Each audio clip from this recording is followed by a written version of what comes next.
السلام علیکم ورحمۃ اللہ وبرکاتہ۔ الحمدللہ رب العالمین، والصلاة والسلام علی اشرف الانبیاء والمرسلین نبینا محمد وعلی آلہ وصحبہ اجمعین وبعد۔ جدید مناہج کی حقیقت کے سلسلے کے اس درس میں جو موضوع ہمارے یہاں اس وقت زیر بحث ہے وہ یہ ہے کہ کیا بدعتیوں کی تردید میں اچھائیوں اور برائیوں کا یا اچھائیوں اور بدعتوں کا موازنہ کرنا چاہیے یا نہیں کرنا چاہیے، اس سلسلے میں سلف کا طریقہ کیا ہے۔ اس حوالے سے کچھ باتیں اس سے پہلے حلقے میں گزر گئیں۔ اب اس وقت ہمارے سامنے یہ ہے کہ شیخ صالح فوزان حافظ اللہ نے یہ جواب میں یہ بات کہی ہے کہ ائمہ سلف رحمۃ اللہ علیہم اجمعین جہمیہ، معتزلہ اور دیگر گمراہ فرقوں کی تردید کرتے ہیں اور ان کی اچھائیاں ذکر نہیں کرتے ہیں، ان کی کسی خوبی کا ذکر نہیں کرتے ہیں۔ یہ بھی دلیل ہے کہ بھئی جہمیہ فرقہ گمراہ فرقہ ہے، بدعتی فرقہ ہے، اللہ کے اسماء اور اللہ کی صفات کا انکار کرنے والا فرقہ ہے، تو ان کی بدعتوں کو تو ہمارے ائمہ بیان کرتے ہیں لیکن ان کی اچھائیوں کا، خوبیوں کا ذکر نہیں کرتے ہیں۔ یہ بھی ایک دلیل ہے۔ اب یہاں پر یہ جہمیہ کون ہے، اس بارے میں کچھ باتیں لکھی ہوئی ہیں، آئیے ہم لوگ اسے پڑھ لیں۔ ایسے تو اللہ تبارک و تعالیٰ کے اسماء اور صفات سے متعلق بہت ساری باتیں ہیں، بہت لمبی لمبی کتابیں ہیں اور بہت اہم چیزیں ہیں کہ ایک بندہ اللہ تبارک و تعالیٰ کو کیسے پہچانے، اللہ کے ناموں کے بارے میں کیا عقیدہ رکھے، اللہ کی صفات کے بارے میں کیا عقیدہ رکھے، ناموں اور صفات میں گمراہیاں کہاں سے پیدا ہوتی ہیں اور کتنے فرقے اللہ کے اسماء اور صفات کے معاملے میں گمراہ ہو گئے، وہ فرقے کون کون سے ہیں، ان کا کیا کیا عقیدہ ہے، یہ سب اسماء و صفات کا ایک لمبا موضوع ہے، اسے بھی جاننے کی ضرورت ہے۔ انشاءاللہ تبارک و تعالیٰ وہ کسی اور موقع پر وہ ساری چیزیں کی جائیں گی۔ چونکہ یہاں پر ایک نام جہمیہ کا آ گیا ہے، یہ ایک فرقہ ہے جو اللہ کے اسماء و صفات میں گمراہ فرقہ ہے، بدعتی فرقہ ہے۔ تو اس کا سرسری تعارف کہ یہ کون ہے یہ فرقہ، اس کا یہاں پر تذکرہ کیا گیا ہے۔ اس مجلس میں انشاءاللہ تبارک و تعالیٰ جہمیہ کے بارے میں یہ باتیں ہوں گی کہ جہمیہ کا کیا تعارف ہے۔ کہتے ہیں کہ حاشیہ نمبر 1 دیکھیے، صفحہ نمبر 155 پہ، جہمیہ یہ اسماء و صفات الہی کے منکرین کا معروف بدعتی فرقہ ہے۔ اللہ کے اسماء یعنی اللہ کے نام، اللہ کی صفات کے منکرین، انکار کرنے والوں کا ایک فرقہ ہے جو بدعتی ہے۔ اب اللہ تعالیٰ کا نام ہے نا، اللہ رحمان، رحیم، غفور، غفار وغیرہ، اب اللہ تعالیٰ کے ناموں کو نہیں ماننا، انکار کرنا، رد کر دینا۔ اب اس کی بھی کئی شکلیں ہیں، انکار کرنے کا کئی طریقہ لوگوں کے یہاں پایا جاتا ہے۔ کچھ لوگ اللہ تعالیٰ کے سارے ناموں کا، سارے صفات کا انکار کر دیتے ہیں۔ کچھ لوگ اللہ تعالیٰ کے نام کے الفاظ کو تو مانتے ہیں، معانی کو نہیں مانتے ہیں۔ کچھ لوگ کچھ ناموں کو مانتے ہیں، کچھ صفات کو مانتے ہیں جو ان کی سمجھ میں آتا ہے، بقیہ ساری صفات کا انکار کر دیتے ہیں۔ یہ کئی انداز سے صفات الہی کا، اسماء الہی کا انکار لوگوں کے ہاں پایا جاتا ہے۔ یہ انکار کرنے والے بدعت کی راہ پر چلنے والے لوگ ہیں۔ تو جہمیہ یہ اسماء و صفات الہی کے منکرین کا معروف بدعتی فرقہ ہے۔ اسلامی تاریخ میں سب سے پہلے جس نے یہ بات کہی کہ اللہ تعالی حقیقت میں عرش پر نہیں ہے، کتنی بڑی بات ہے یہ، اللہ تعالیٰ عرش پر ہے کہ نہیں ہے؟ اللہ تعالیٰ عرش پر ہے۔ ایک نہیں، 7 آیتیں اللہ تبارک و تعالیٰ نے ارشاد فرمائی صاف لفظوں میں، اور ایسے تو قرآن کریم کی دلیلیں کہ اللہ تبارک و تعالیٰ بلندی پر ہے، بہت ساری دلیلیں ہیں، حدیثوں میں بہت ساری دلیلیں، لیکن صاف لفظوں میں قرآن کریم کے اندر 7 آیتیں ہیں جس میں یہ بیان کیا گیا ہے کہ اللہ تعالیٰ عرش پر مستوی ہے، اللہ تعالیٰ عرش پر بلند ہے۔ اب یہ فرقہ کہتا ہے، اور سب سے پہلے یہ بات اس نے کہی ہے، اسی جہمیہ فرقہ نے، کہ اللہ تعالیٰ حقیقت میں عرش پر نہیں ہے۔ اور قرآن کریم کی آیت ثم استوى علی العرش، ابھی آیت کہاں، آیت کا کیا کریں گے، آیت تو سامنے ہے، اس کا کوئی جواب دینا پڑے گا، تو جواب کیا دیا، اللہ تعالیٰ عرش پر بلند ہوا۔ اب اتنا صاف ہے، اگر اس کو مانا جائے تو کوئی اشکال نہیں، لیکن اگر آدمی نہیں مانتا ہے تو اس کی تعویل کرنی پڑے گی، اس کے الفاظ کو گھمانا پڑے گا، اس کے معنی کو گھمانا پڑے گا، اس میں تحریف اس کو کہا جاتا ہے نا، یعنی اس کو اصل معنی سے ہٹا دینا۔ اصل مقصود سے اس کو ہٹا دینا یا الفاظ ہی بدل دینا، ان لوگوں نے یہی کام کیا۔ اس کو تو نہیں مانا کہ اللہ تعالیٰ عرش پر بلند ہے۔ اب استوا کے معنی بلند کے ہوتے ہیں، بلند ہونا، ارتفع، اعلیٰ، بلندی میں جانا، اونچائی پر ہونا، یہ معنی ہے اس کا۔ اس کو نہیں مانا، تو ان لوگوں نے استوا کا معنی استولا کر دیا۔ استوا کا معنی کیا کر دیا؟ استولا۔ الرحمن علی العرش استوا یعنی استولا، الرحمن علی العرش استولا۔ استولا کے معنی کیا ہوتے ہیں؟ استولا کا مطلب ہوتا ہے غالب ہوا، غالب ہوا، یعنی اس کا مطلب پہلے نہیں تھا، کسی اور کا تھا عرش۔ استغفر اللہ، اللہ تبارک و تعالیٰ عرش پر غالب ہوا، یہ مطلب بنتا ہے۔ آپ بتائیے کتنا خطرناک نظریہ ہے۔ تو اب یہ سب سے پہلا فرقہ ہے جس نے اللہ کے عرش پر مستوی ہونے کا انکار کر دیا، اور حقیقت میں اللہ تبارک و تعالیٰ عرش پر مستوی نہیں ہے۔ استوا کا لفظ جو قرآن میں آیا ہے، مانتے ہیں کہ یہ لفظ آیا ہے، لیکن استوا کا لفظ استوا کے معنی میں نہیں ہے، بلکہ استولا کے معنی میں ہے۔ استولا کے معنی یعنی قابض ہوا، اللہ تعالیٰ عرش پر کیا ہوا؟ قابض ہوا، غالب ہوا، چھین لیا، چھین کر کے اس پر بیٹھ گیا، اس معنی میں آپ سمجھیں کہ ایسا کہنا چاہا۔ وہ جعد بن درہم ہے۔ کس نے کہا سب سے پہلے یہ بات؟ جس نے کہا ہے یہ بات کہ اللہ تعالیٰ عرش پر حقیقت میں نہیں ہے، اور استوا کا معنی استولا ہے، یعنی اللہ تعالیٰ عرش پر قابض ہوا، یہ سب سے پہلے جعد بن درہم نے کہی ہے۔ یہ بات جعد بن درہم نے کہی ہے۔ اچھا آپ دیکھیے کہ کوئی فرقہ جعدیہ کے نام سے نہیں موجود ہے، کوئی فرقہ جعدیہ کے نام سے موجود نہیں ہے۔ جو فرقہ اس کا نام کیا ہے؟ جہمیہ۔ تو اصل میں شروع کرنے والا جعد بن درہم ہے، لیکن وہ جلدی ہی چلا گیا۔ اس کی فکر کو آگے بڑھانے والا جہم بن صفوان ہے۔ اس کی فکر کو آگے بڑھانے والا، اس کو سینچنے والا، اس کو پذیرائی کرنے والا، اس کو بڑھانے والا کون ہے؟ جعد بن درہم کے بعد جہم بن صفوان۔ یہ جہم بن صفوان جو ہے اس نے یہ سارے کام کیے، اس لیے یہ فرقہ جعدیہ کے نام سے مشہور نہیں ہے، بلکہ جہمیہ کے نام سے مشہور ہے۔ لیکن شروعات کرنے والا جعد بن درہم ہے۔ جعد بن درہم کہاں چلا گیا؟ جیسے جعد بن درہم نے یہ فکر شروع کی، کچھ ہی دن گزرے تھے، اس کے کچھ ہی شاگرد پیدا ہوئے تھے، اس کے بعد ہی خلیفہ وقت نے جعد بن درہم کو قتل کر دیا۔ اور آپ معلوم ہے نا عید الاضحیٰ کے دن، عید الاضحیٰ کے دن غالباً ہے بھی، آگے واقعہ موجود ہے، تو جعد بن درہم کو قتل کر دیا ہے کہ نہیں؟ اور اس کے بعد جہم بن صفوان جو اس کا شاگرد تھا، اس نے اس کے اس عقیدے کو بڑھایا، یہاں تک کہ اس کے نام سے اس فرقے کا نام پڑ گیا۔ تو جعد بن درہم بدعتی، جسے امیر عراق خالد بن عبداللہ القصری نے اس وقت کے علماء اہل سنت کے فتوے کے بعد، اس وقت جو علماء اہل سنت تھے ان سے فتویٰ لے کر کے کہ ایک آدمی ایسا عقیدہ رکھتا ہے، اس کے بارے میں کیا کیا جائے، کیا حکم بنتا ہے، کیا فیصلہ بنتا ہے۔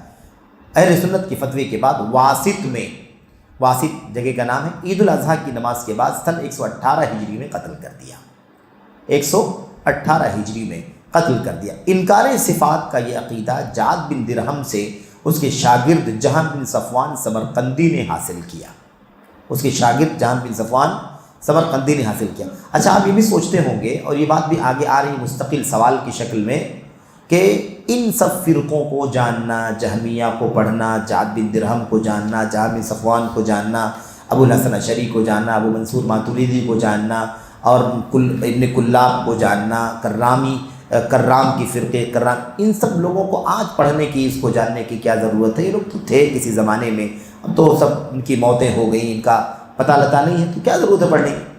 تو آگے شیخ جمال بن فریحان ایک سوال کے تحت بہت تفصیل سے اس کا جواب دیتے ہیں کہ آخر اس کو کیوں پڑھنا ضروری ہے۔ وہ کہتے ہیں، بتلاتے اس کا خلاصہ یہ ہے، وہ کہتے ہیں کہ یہ نام صرف ختم ہو گئے ہیں، فرقوں کے نام آج موجود نہیں، یعنی اس نام سے فرقے آج موجود نہیں ہیں، یا ان ناموں والے جو لوگ تھے وہ بھی دنیا سے جا چکے ہیں، لیکن ان فرقوں میں جو گمراہیاں تھیں وہ گمراہیاں آج دوسرے ناموں سے موجود ہیں۔ اس لیے ان کو جاننا ضروری ہے، اور کسی بھی چیز کو جاننے سے پہلے اس کی تاریخ کو جاننا، اس کی اصل کو جاننا، اس کے منشا جہاں سے نکلا ہے وہ، اس کو جاننا ضروری ہے۔ تب آدمی کو پتہ چلتا ہے کہ اس بدعت کی شروعات کہاں سے ہوئی ہے۔ تو بہرحال اس لیے یہ ذہن میں نہ لائیں کہ کیا جہمیہ اور وغیرہ وغیرہ پڑھنے کی ضرورت ہے، اس لیے ضرورت ہے تاکہ ہم آج کل کے جو اس طرح کے عقیدے پائے جاتے ہیں ان کی جڑیں یہی ہیں، نام بدل گئے، فرقے نہیں ہیں اس نام سے، لیکن یہ عقیدے باطل، یہ بدعتیں آج بھی موجود ہیں۔ انکار صفات اچھا کہاں گیا؟ سمرقندی نے حاصل کیا اور خراسان وغیرہ میں اس عقیدے کو خوب پھیلایا، کچھ لوگ اس کے پیروکار ہو گئے۔ اس نے سنمیہ کے نام سے معروف ہندوستان کے مشرکین، فلاسفہ، دہریوں سے مناظرہ کیا۔ یہ کچھ فرقے تھے اس زمانے میں، سنمیہ کے نام سے ہندوستان میں کوئی فرقہ مانا جاتا تھا، ایسے مشرکین سے بھی مناظرہ کیا، اور بہت سارے فلسفیوں سے، دہریوں سے، یعنی وہی جس کو ہم کمیونسٹ کہتے ہیں، جو کسی خالق کا عقیدہ نہیں رکھتے ہیں کہ زمین آسمان کو کوئی پیدا کرنے والا، وہ کہتے ہیں خود سے دنیا وجود میں آ گئی ہے، خود سے دنیا چل رہی ہے، خود سے سورج نکلتا ہے ڈوبتا ہے، خود سے چاند ستارے آتے جاتے ہیں، سارا نظام چلتا ہے، اس کو کوئی چلانے والا نہیں ہے۔ تو اس قسم کے بہت سارے لوگوں سے اس آدمی نے کیا کیا؟ مناظرہ کیا۔ کس نے؟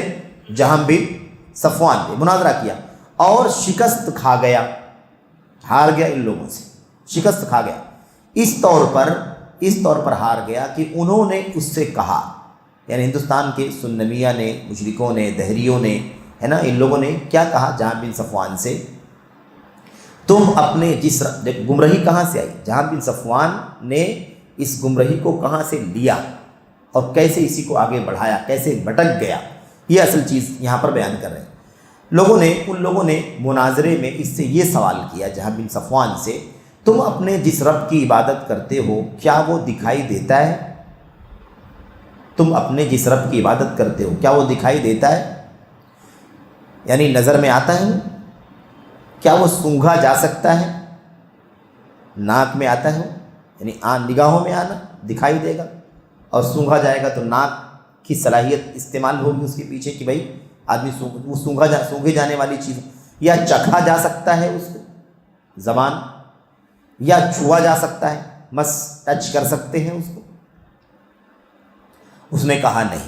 دیکھا آپ نے، یہ ایسے ہی ملحدین جو ہوتے ہیں نا، دہریہ، اسی قسم کے سوالات کرتے ہیں، اور سوالات کرتے ہیں اگر اس سلسلے میں شریعت کے اصولوں کا پتہ نہ ہو، اللہ تبارک و تعالیٰ کی ذات کے بارے میں ہمارا ایمان عقیدہ کیا ہونا چاہیے، صفات کے بارے میں ایمان عقیدہ کیا ہونا چاہیے، ایمان میں غیب پر ایمان بنیادی چیز ہے، ان تمام چیزوں کا پتہ نہ ہو، اور اللہ تبارک و تعالیٰ کے وجود کے کائناتی جو دلائل ہیں، کونی دلائل، زمین آسمان، مخلوقات، سمندر، پہاڑ، دریا، ہے نا، اور بہت ساری مخلوقات، یہ چیزیں جو اللہ تعالیٰ کی کائنات کی مخلوقات اللہ کے وجود کی سب سے بڑی دلیلیں ہیں، اگر ان تمام چیزوں کا پتہ نہ ہو اور ایسے لوگوں سے مناظرہ کرنا شروع کر دے تو اس کا انجام کیا ہوگا؟ حتمی طور پر گمراہی، بالکل ہار جائے گا، وہ گمراہ ہو جائے گا، بھٹک جائے گا۔ اسی لیے آپ سوچئے کہ جعد بن درہم کا شاگرد، اس کا شاگرد جعد بن درہم کا شاگرد، اور مناظرہ کر لیا ایسے لوگوں سے تو ہار گیا۔ آج بہت سارے ہمارے نوجوان جو کچھ نہیں جانتے ہیں، دعوت دین کے جذبے سے غیر مسلموں کو، جس کے اندر یہودی بھی ہوتے ہیں، عیسائی بھی ہوتے ہیں، کمیونسٹ بھی ہوتے ہیں، بے دین لوگ بھی ہوتے ہیں، ایسے لوگوں کو دعوت دینے کے لیے نکل پڑتے ہیں، اور دعوت کا کام کرتے بھی بہت زیادہ خوشی محسوس کرتے ہیں کہ ہم بہت بڑا کارنامہ انجام دے رہے ہیں۔ آپ بتائیں، ایک شبہ اگر اس نے پیش کر دیا تو خود شکار ہو جائے گا، آدمی خود شکار ہو جائے گا، بجائے اس کے کہ وہ دعوت دے دے، اس کو کوئی بات پہنچا دے، وہ خود گمراہی کے راستے پر چل پڑے گا، بہک جائے گا۔ یہ واقعہ اس کی واضح دلیل ہے۔ جہم بن صفوان سے سوال کر لیا، کیا جس کی تم عبادت کرتے ہو وہ دکھائی دیتا ہے، وہ سونگھا جا سکتا ہے، وہ چھوا جا سکتا ہے، کیا وہ چکھا جا سکتا ہے؟ ظاہر بات ہے سب کا جواب کیا ہے؟ نہیں، ایسا کچھ نہیں ہے۔ تو انہوں نے کہا پھر تم ایک معدوم کی عبادت کرتے ہو، ایک نتھنگ کی عبادت کرتے ہو، ہے ہی نہیں کچھ، نہ دکھائی دے، نہ چھوا جائے، نہ پکڑا جائے، نہ اسے چکھا جائے، نہ اسے سونگھا جائے، تو ہے ہی نہیں اس کا مطلب کچھ بھی۔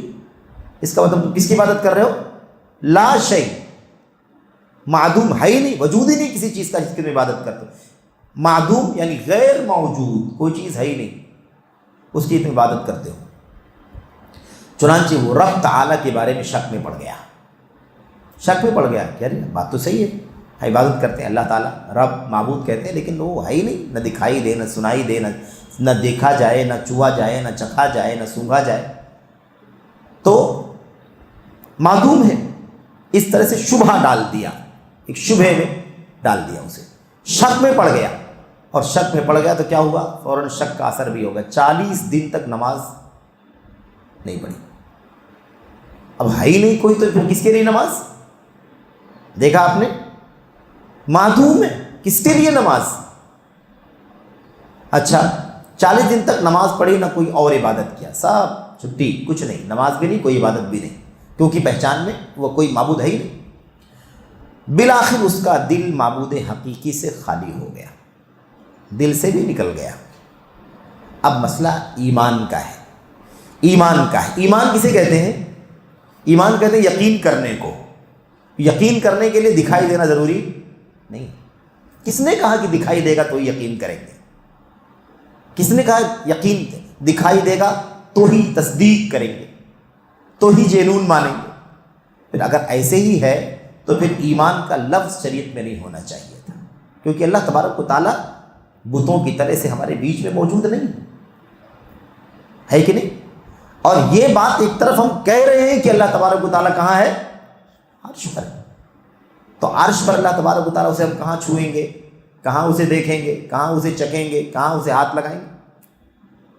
اور یہ پہلے انکار کر چکا ہے کہ اللہ تعالیٰ حقیقت میں عرش پر نہیں، جو اصل ثابت کرنے کی چیز تھی اس کا انکار کر چکا ہے، استوا کو استولا کے معنی میں لے چکا ہے۔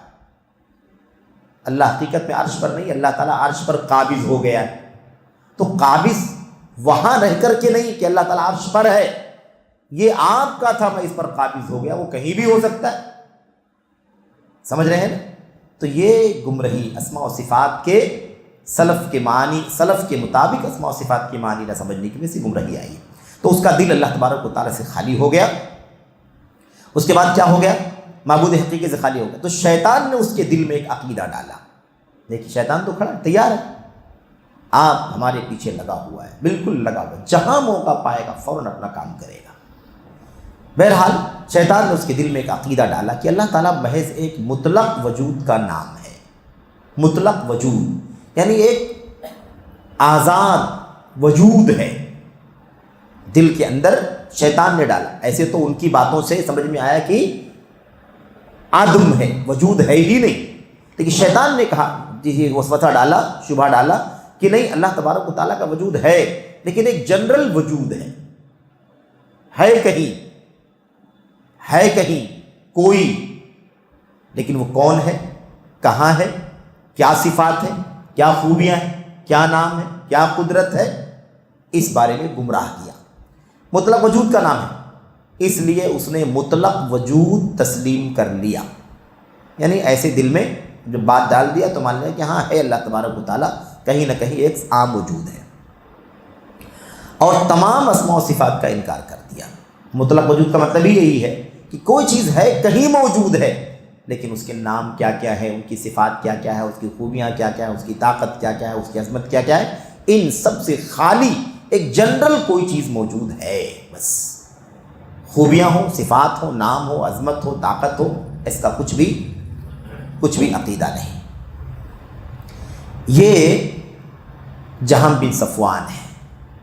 ایک شبہ اس کے دل میں آیا، میرے بھائی کتنی بڑی بات ہے، ایک شبہ دل میں ڈال دیا کہ جس کی عبادت کرتے وہ ہے ہی نہیں، کس کی عبادت کرو گے؟ نماز پڑھنا چھوڑ دیا، ساری عبادت کرنا چھوڑ دیا، اس کا دل اللہ تعالیٰ سے خالی ہو گیا۔ آپ بتائیے، ایسے لوگ دین کے داعی، ایسے لوگ علم بردار، ایسے لوگ دنیا کو دین کا گیان دینے والے، ان لوگوں کا حال یہ ہو گیا۔ تو یہ بہت خطرناک مسئلہ ہے۔ پہلے اپنے آج آدمی یا ہمارے سماج کے بہت سارے لوگ یا اسلام سے نسبت رکھنے والے فرقوں میں سے بہت سارے فرقے بھی، بہت ساری شخصیات بھی یہ بات کہتی ہیں کہ توحید کو کیا پڑھنا پڑھانا ہے، ایمان کو کیا پڑھنا پڑھانا ہے، وہ تو سبھی جانتے ہیں اللہ تبارک و تعالیٰ کے بارے میں۔ آپ بتائیے کہ معمولی سے سوال نے انسان کو گمراہ کر دیا کہ نہیں کر دیا؟ اور اس کو گمراہ کر دیا تو اس کے راستے پر چلنے والی پوری جماعت بھی گمراہ ہو گئی۔ تو اب جہمیہ کے بارے میں ہمارا جو عقیدہ ہے نا، ہم جانتے ہیں نا جہمیہ کے بارے میں کہ جہمیہ اللہ کے اسماء و صفات کو نہیں مانتے، اسی لیے اس نے عرش پر مستوی ہونے کا انکار کر دیا۔ کیونکہ اللہ تعالیٰ کی صفت ہے کہ اللہ تعالیٰ بلندی میں ہے، وہ مانتے ہیں صفات سے خالی مانتے ہیں، اسما سے خالی، ایک مطلق وجود ہے، کوئی چیز موجود لیکن اس کی صفات ہوں، اس کی خوبیاں، اس کی عظمتیں ہوں، تو جب وہ مطلق وجود مانتے ہیں، کوئی صفت نہیں مانتے، کوئی نام نہیں مانتے، اس لیے انہوں نے سارے اللہ کے اسما کا بھی انکار کر دیا اور اللہ تعالیٰ کی ساری صفات کا بھی انکار کر دیا۔ یہ ان کا عقیدہ ہے۔ اچھا، اب 10 سال کے بعد، وہ 118 میں اور یہ 128 میں، اسے ہشام بن عبد الملک کے زمانے میں سن 128 ہجری میں قتل کیا گیا۔ اسی وجہ سے یہ فرقہ جادیہ کے بجائے جہمیہ کے نام سے معروف ہوا، کیونکہ اصل میں بڑھانے والا یہی معتزلہ، اشاعرہ اور ماتریدیہ وغیرہ بدعتی و عقلانی فرقے اسی جہمیہ سے پیدا ہوئے ہیں۔ تو جہمیت ایک فرقہ نہیں ہے، بلکہ فرقوں کی کوک ہے، فرقوں کی جنم اسی سے ہوا ہے۔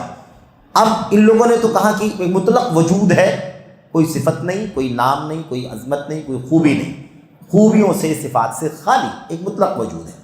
لیکن اس کے بعد اور جو فرقے ان کے راستے پر چلے، ان لوگوں نے اپنی عقلوں کا استعمال کیا، اپنی عقلوں کے گھوڑے دوڑائے، تو کسی کے سمجھ میں کچھ آیا، کسی کے سمجھ میں کچھ آیا، اور اپنے اپنے حساب سے لوگوں نے اللہ تعالیٰ کے ناموں کا کچھ کا انکار کر دیا، کچھ کو مان لیا، الفاظ کو مانا، معانی کا انکار کر دیا، کسی نے چند صفات کو، چند ناموں کو تسلیم کر لیا، بقیہ ناموں کا انکار کر دیا، کیونکہ ان کی عقل میں وہ باتیں نہیں آ رہی تھیں۔ اچھا، معتزلہ کے بارے میں بھی، اشاعرہ کے بارے میں بھی، ماتریدیہ کے بارے میں بھی ہم لوگوں نے پڑھا ہے اس سے پہلے کہ یہ فرقے کون ہیں، ان کی کہانی کیا ہے، کون بانی ہے، کہاں سے شروع ہوئے، اور ان کے عقیدے وغیرہ کیا ہیں، اس لیے اس کا تذکرہ یہاں پر نہیں ہے۔ اچھا، یہ ساری باتیں جو آپ کے سامنے آئی ہیں، یہ سب ان کتابوں کے حوالے سے آئی ہیں، یہ جو حوالے کتابوں کے لکھے ہوئے ہیں، ان کتابوں سے لی گئی ہیں باتیں۔ جہم بن صفوان سمرقندی ایک بدعتی گمراہ شخص ہے، یعنی یہ تو فرقے کے بارے میں بات ہوئی نا، اب جہم بن صفوان شخصیت کے بارے میں کہ یہ کون ہے۔ یہ امام ذہبی رحمۃ اللہ علیہ اس شخص کے بارے میں فرماتے ہیں، جہم بن صفوان ابو محرز سمرقندی الضال المبتدع راس الجہمیہ، یہ عربی میں، خیر شیخ امام کیا نام ہے، ذہبی، شمس الدین ذہبی رحمۃ اللہ علیہ نے اپنی کتاب کے اندر یہ بات لکھی ہے۔ ترجمہ کیا ہے اس کا؟ جہم بن صفوان ابو محرز سمرقندی گمراہ بدعتی جہمیہ فرقے کا سردار ہے، گمراہ ہے، بدعتی ہے اور جہمیہ فرقے کا سردار ہے۔ صغار تابعین کے دور میں ہلاک ہوا، تابعین کا دور، لیکن تابعین کے دور میں جو چھوٹے تابعین تھے، یعنی بالکل لاسٹ والے، ان کے دور میں اسے قتل کیا گیا۔ میں نہیں جانتا کہ اس نے کوئی روایت کیا ہے، البتہ بہت بڑے شر و فساد کی بیج بویا ہے۔ دیکھا آپ نے، یہ طریقہ تھا سلف کا۔ امام ذہبی رحمۃ اللہ علیہ کیا کہتے ہیں، مجھے یہ تو نہیں معلوم ہے کہ اس نے کوئی چیز روایت کی ہو، یعنی تابعین میں سے ہے نا، صغار تابعین میں سے، تو صحابہ سے کوئی چیز روایت بھی تو کرنا چاہیے اسے۔ کہتے ہیں مجھے نہیں معلوم کہ کوئی چیز روایت بھی کیا ہے اس نے، لیکن اس کی زندگی بتلاتی ہے کہ بہت بڑی فتنے کا بیج بو کر کے گیا ہے، یعنی اللہ تعالیٰ کے اسماء و صفات کے انکار کی جڑ ہے یہ آدمی، اسی سے سارے فرقے وجود میں آئے۔ آپ دیکھیے، اس کا جو اصل بانی تھا 118 میں قتل کر دیا گیا، اور یہ بھی 128 میں قتل کر دیا گیا، لیکن انکار صفات کا مسئلہ آج تک موجود ہے کہ نہیں موجود ہے؟ ابھی ہم لوگ تفہیم القرآن پڑھ رہے تھے کہ نہیں پڑھ رہے تھے؟ اللہ کے عرش کے بارے میں کیا کیا کہا مولانا مودودی نے، وہ سب چیزیں وہیں سے آئی ہیں نا، وہ سب چیزیں وہیں سے آئی ہیں۔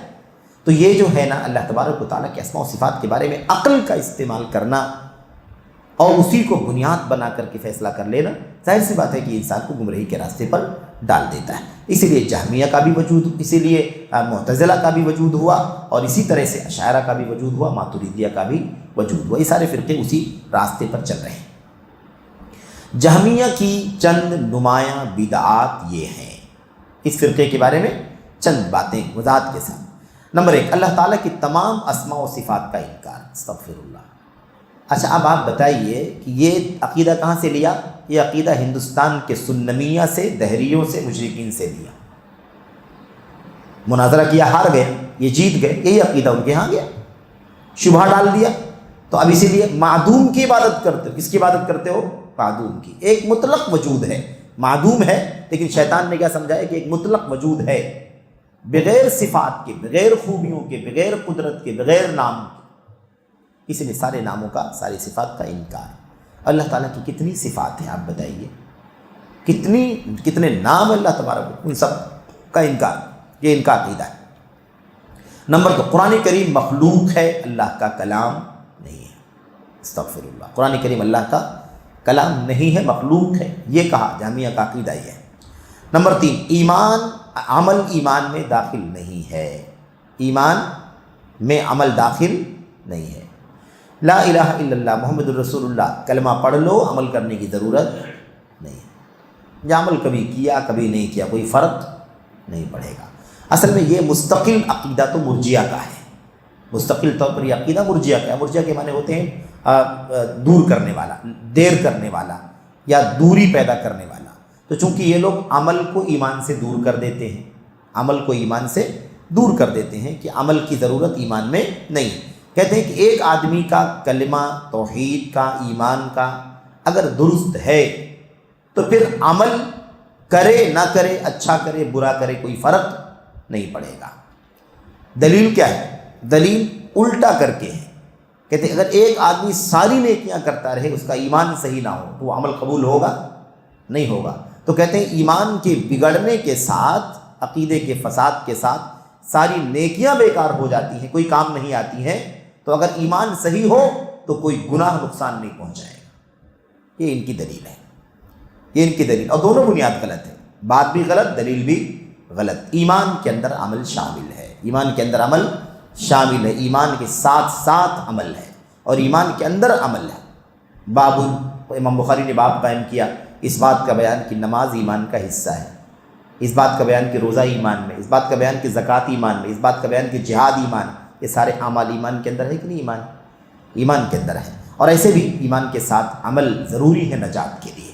الذین آمنوا وعملوا الصالحات ان الذین قالوا ربنا اللہ ان الذین آمنوا وعملوا الصالحات کانت لهم جنات الفردوس نزولا، جو لوگ ایمان لائے اور نیک عمل کیا ان کے لیے جنت الفردوس ہے، اس کے بغیر نجات ممکن نہیں ہے۔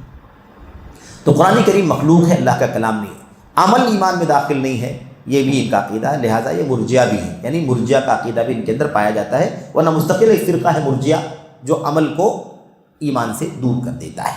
نمبر 4، بندے کا اپنا کوئی ارادہ اور اختیار نہیں ہے، بلکہ وہ اپنے کاموں پر مجبور ہے۔ یہ ان کا عقیدہ ہے۔ کیسی بات ہے؟ بالکل مجبور نہیں ہے۔ اذان ہوتی ہے، اب ہمیں اختیار ہے کہ نہیں اختیار ہے؟ چاہے تو مسجد جائیں، چاہے تو گھر میں چلے جائیں سو جائیں، چاہے تو اپنے کاروبار میں چلے جائیں، چاہے تو کوئی اور کام کرنے چلے جائیں۔ کون روک رہا ہے؟ کون مجبور کر رہا ہے کہ مسجد میں نہ ہو؟ زناکاری بدکاری کے بھی اڈے ہیں، وہاں بھی جا سکتے ہیں، دین کے وجہ سے وہاں بھی جا سکتے ہیں۔ ہمیں اپنا اختیار ہے کہ ہم وہاں جائیں یا وہاں جائیں۔ اللہ تعالیٰ نے قرآن اتار کر کے نبی کو بھیج کر کے بتلا دیا ہے کہ یہ اچھائیاں ہیں، یہ برائیاں، اما شاکرا و اما کفورا، چاہے نیک بن جائے چاہے بد بن جائے، شکر گزار بن جائے نہ شکرہ بن جائے۔ تو اللہ تبارک و تعالیٰ نے راستے کھول دیے ہیں۔ انا وہدیناہ النجدین، اللہ نے فرمایا ہم نے اسے دونوں راستے دکھا دیے، اچھائی کا راستہ برائی کا راستہ۔ اسے اللہ تبارک و تعالیٰ نے ہمیں اعضاء اور جوارح عطا فرمائے، ہمیں اللہ نے دل دیا، دماغ دیا ہے نا، عقل دی اللہ تبارک و تعالیٰ نے ہمیں، اللہ تبارک و تعالیٰ نے ہاتھ پیر، سننے کے لیے کان، دیکھنے کے لیے آنکھیں، زبان، ساری صلاحیتیں دی ہیں۔ ہم دنیا کی اپنی ساری مصلحتوں کو سمجھتے ہیں کہ اچھائی یہ ہے برائی یہ ہے، اور اس کے مطابق اچھائیوں کو لیتے ہیں برائیوں کو چھوڑ دیتے ہیں، تو ہم کیسے مجبور کہہ سکتے ہیں اپنے آپ کو؟ یہ مجبور نہیں، اس اعتبار سے یہ بات کہنا صحیح نہیں ہے۔ جہمیہ کی تکفیر، جہمیہ کون ہیں؟ یہ کافر ہیں کہ نہیں کافر ہیں؟ یہ بھی ایک مسئلہ ہے نا، اس پر بھی جھگڑا ہو جاتا ہے کبھی کہ ان فرقوں کے بارے میں کیا عقیدہ رکھا جائے۔ دیکھیے، جہمیہ کو علماء امت کی ایک بڑی تعداد نے کافر اور بے دین قرار دیا ہے، جن میں عبداللہ بن مبارک، سلام بن ابو المطیع، ابراہیم بن طہمان، عبدالوہاب الوراق، یزید بن ہارون، خارجہ بن مصعب، عبد الحمید الحمانی، احمد بن ابراہیم دورقی، قتیبہ بن سعید، عبد الرحمن بن مہدی، عبد الرحمن بن ابراہیم بن ابو نعیم، احمد بن عبداللہ بن یونس، خارجہ بن مصعب اور امام بخاری رحمۃ اللہ علیہ مجمعین۔ یہ علماء ہیں جنہوں نے جہمیہ فرقے کو کافر قرار دیا ہے، جہمیہ فرقے کو کافر قرار دیا۔ گویا کہ اللہ تبارک و تعالیٰ کا انکار لازم آتا ہے نا، اللہ کے سارے ناموں کا انکار، اللہ کے سارے صفات کا انکار یہ ہے۔ حتیٰ کہ نیچے دیکھیے، حتیٰ کہ امام احمد بن حنبل، امام ابن القیم رحمۃ اللہ علیہ نے قصیدہ نونیہ، ایک قصیدہ ہے نون پر ختم ہوتا ہے، رحمانی سلمانی ایسے پورا نون پر ختم ہوتا ہے، لکھا ہے کہ جہمیہ کو 500 علماء قرآن کرام نے کافر قرار دیا ہے۔ انہوں نے اپنی کتاب کے اندر لکھا ہے کہ جہمیہ کو 500 علماء کرام نے کافر قرار دیا ہے، اور اس کا حوالہ بھی آپ کے سامنے ہے۔